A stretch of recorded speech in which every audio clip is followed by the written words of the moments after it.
मधुकैटभ विध्वंसी विधात्री वरदे नमः।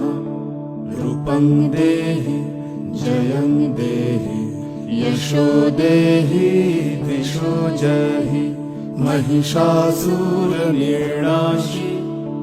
भक्तानां सुखदे नमः।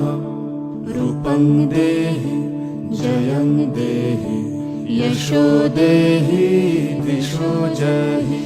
धूम्रनेत्रवधे देवी धर्मकामार्थदायिनी। रूपं देहि जयं देहि यशो देहि दिशो जहि। रक्तबीज वधे देवी चण्डमुण्ड विनाशिनी।